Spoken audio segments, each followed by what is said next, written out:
Tell him that the enemy isn't dumb, and they used the grenades to either force them to risk tossing the grenade out back at them, or split up out of cover, but of course, they wouldn't have used a live one. He starts up an argument saying how it was a stupid tactic, how no one would have done it, how it didn't make any sense, and so on. He burns to a crisp while the rest of the team mobs up the crew. Hey, what's up everybody, it's ScubaFlyGuy here, welcome to another D&D Greentext video. How are you guys doing today? I hope you're having a great day. Before jumping into this video, also, if you're one of the over 60% actually of people watching without being subscribed, consider doing that if you're enjoying this kind of videos. And yeah, I guess I'm just gonna go lay down and melt from the heat basically.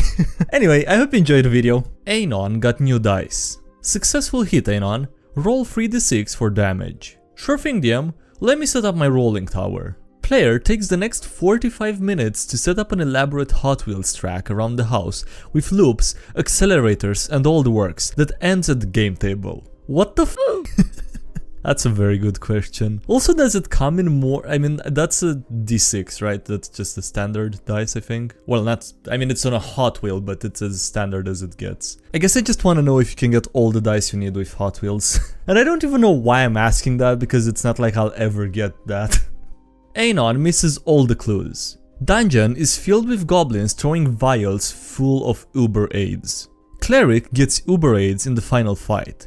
The cleric says, I'll just slip it off, let's take a long rest to get our spells back. We tell him that he's a and we should go find a healer as we are close to a town. He refuses and wants to take a long rest. Cleric dies in his sleep. Why are 5th edition players like this?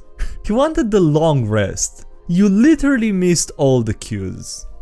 Well, this next story is called Anon Blows Up a Furry. Shadowrun game. Players boarded a cargo heli mid-flight to take control over it. They are all bunched up at the ramp. Crewman throws an HE grenade their way and it lands between them. Furry whines a few times that it's a stupid tactic. Why would they blow their own helicopter? This doesn't make any sense, etc. He charges out of cover into a very open corridor between cargo. The SMGs barely hurt him, because he was a Minotaur with good soak. Chad Mage rolls 11 hits on 13 dice with a Force 8 fireball. Instant cooked Minotaur, and he also catches on fire. The other player picks up the grenade and throws it out of the open ramp. Make sure to mention how the grenade flies and tumbles into the trees without exploding. Furry speaks up again. Why wouldn't it explode? Reveal that the grenade wasn't primed. It was a wireless grenade, so without the classic pin. And I rolled perception for them, but no success. Tell him that the enemy isn't dumb, and they used the grenades to either force them to risk tossing the grenade out back at them, or split up out of cover, but of course, they wouldn't have used a live one. He starts up an argument saying how it was a stupid tactic, how no one would have done it, how it didn't make any sense, and so on. He burns to a crisp while the rest of the team mobs up the crew. I like how we got a happy ending for this story. Anon runs dragon castration. The orc nobility is driving the dragons extinct due to their excessive demands for aphrodisiacs and romantic enhanced potions. You come upon a field of dickless dragon corpses. If people can just walk up to a dragon and kill it for profit like they kill rhinos or elephants IRL, then you have a shitty setting. Only very young dragons should be defeatable by humans. Ancient dragons should be rare and rival gods. Okay, noted. The full character arc of Clippius, Angel of the Free Coins. Also spoiler warning for Descent into Avernus.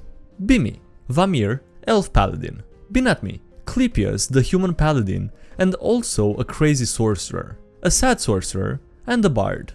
Also the DM, who we're gonna call God since both paladins worshipped him. Clippius and I were great friends, being paladins of the same religion. Our story starts with Descent into Avernus, in Baldur's Gate. We had just assassinated the Duke, and we found a chest with infernal markings and a strange puzzle-like lock. I volunteered to open it, and rolled somewhat decently. DM, roll a wisdom save. I failed. You take 52 psychic damage. I died. Clippius was very sad at the loss of his friend, and I created a new character, a human wizard named Valist. A little later on, our crazy sorcerer committed murder in a city full of archmages and was killed. His next character was a necromancer. Fast forward to all of us heading towards the fortress of a Dragonborn, with the help of a guide that we didn't trust, so that we could steal something from the Dragonborn. Clippius, at this point, had lost his ears and has gained wings due to the demon ichor present in Avernus, and was relying on his hellhound from Find Steed to telepathically tell him what people were saying. But he was unable to hear other sounds. He told us that he had a plan, and that when we arrived, I was to hold up my hand to signal that we were there.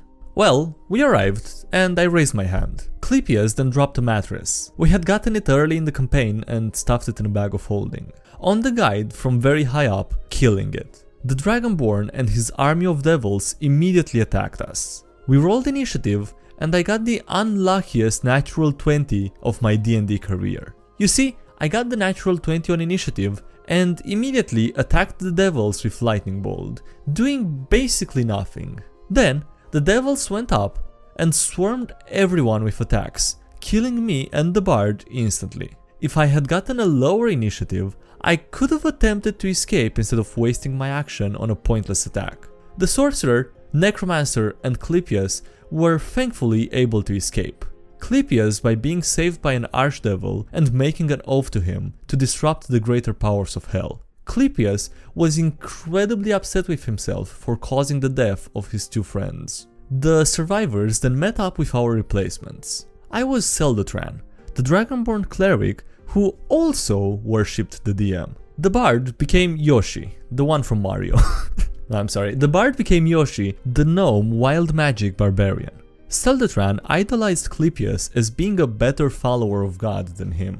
What? Okay, that's really weird. Anyway, we near the climax of the campaign, and we finally obtain the Sword of Zariel. Clippius, blaming himself for the deaths of his friends, and knowing that whoever wielded that sword would lose themselves, decided to take the sword himself. He immediately ascended to being an angel, gained 20 charisma, gained a new character trait of seeing himself as being perfect, and another angelic benefit which was learning a new cantrip.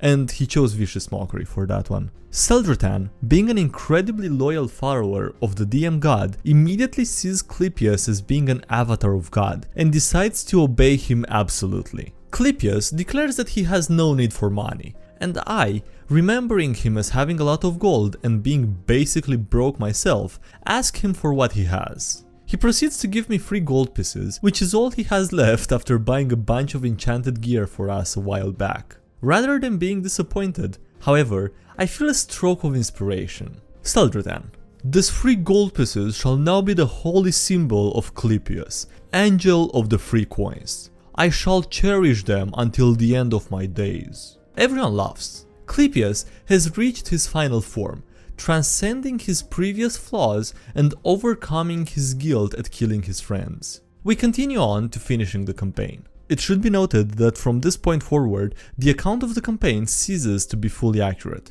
rather becoming more of a translation of the memoirs of Seldrotan the Devoted, which has been criticized for being heavily exaggerated for the sake of displaying Clippius as an avatar of God, perfect in every way. The plan was for me to cast harm on Zariel, since it can't kill anything, only bringing them to 1 health. That way, Clippius would be guaranteed to kill her with a Vicious Mockery if she failed the save. We had struggled long for this moment, losing friends, allies, and parts of ourselves. Yoshi rolled a perception check.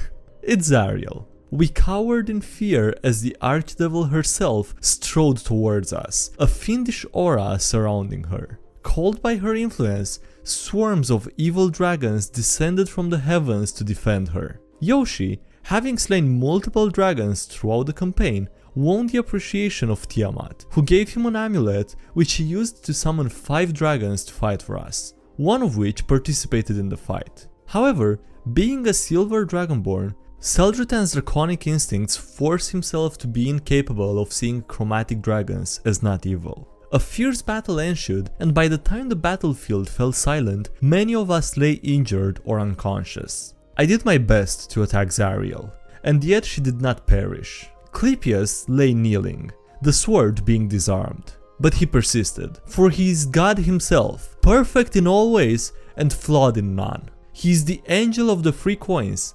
charitable and wise, unable to tell untruths. He is Clippius, and with his sword discarded and broken, his trusty hellhound slain at his feet, his friends dying, he came upon Zariel with divine light upon his lips, and swore the true name of God. The archdevil clutched her head in pain and slowly faded away to dust. Okay, so I want to say first of all that was cool for the most part, but I'm not sure if it was from the story or from the heat. Just something felt weird about how the story ended for me. I don't know why. I don't know, I feel like I'm missing something. Anyway, I'm just gonna blame it on the heat and move on to the next one. How to turn a level 4 Tabaxi with chainmail armor into a ground-to-air missile with nothing but 2 5th level spellcasters. This is like a YouTube video title of something random and stupid that you find while browsing random videos at 4 AM. Theory. Tabaxis can double their speed of travel for 1 turn. As a 2nd level monk, he can spend 1 key to dash as a bonus action, doubling the speed of movement. As a 2nd level warrior, he can get 1 additional action per turn, and it can also be a dash, doubling his speed again. And of course, each character can spend his action as a dash to double his speed. It is worth saying that we did not break any rules, because nowhere in the rules does it say that we cannot use the dash action several times in a row, which means that we are increasing our base speed, by 16 times, 2 raised to the power of 4. Now, our spellcasters come in. 2 wizards should be good, and one of them must have prepared the fly spell. The other, haste. The haste spell doubles the creature's speed and also gives it an additional action per turn, which can be used to dash again. Thus, the creature's speed is increased by 64 times, 2 to the power of 6. The second caster will need to use the fly spell on the creature, which gives it a flight speed of 60 feet. The rules also do not say that dash cannot be used to double the speed of flight. So we have a base flight speed of 60, which we multiply by 64. You know where this is going, right? Through simple calculations, we get that this Catman can cover a distance of almost 4,000 feet, which is about 200 meters, per second, or half a Mach, in 6 seconds. And if it hits a solid object, it will produce an explosion equivalent of 4 kilograms of TNT. I, however, would not advise you to immediately go and train yourself an army of Tabaxis, because if you didn't know, this method is one of the latest additions to the list of Geneva Convention's banned weapons. I appreciate the honesty in the ending. I would expect to find something like this on RPG Horror Stories from the perspective of the DM. Okay, so I made the mistake of scrolling through the comments and now I'm gonna have to disappoint you as well. Dash doesn't double your speed, it adds the base speed that you have. So if you have 30, you get 60, but if you do it again, you get another 30, which is 90 in total. I mean, that sucks. I guess you can't make a Tabaxi into a missile. Alright, that's gonna be it for this video. Thank you so much for watching. Also, if you've made it this far, please consider leaving a like on the video and subscribing for more. It would mean a lot and I would really appreciate it. Also, big thank you to everyone supporting the channel on Patreon. I really appreciate it, so, you know, again, thank you for the support given there. Links below if you want to check out the social media, the Discord, the subreddit, and anything else. And yeah, that's it. Thanks again for watching and I'll see you next time. Have a great day, bye!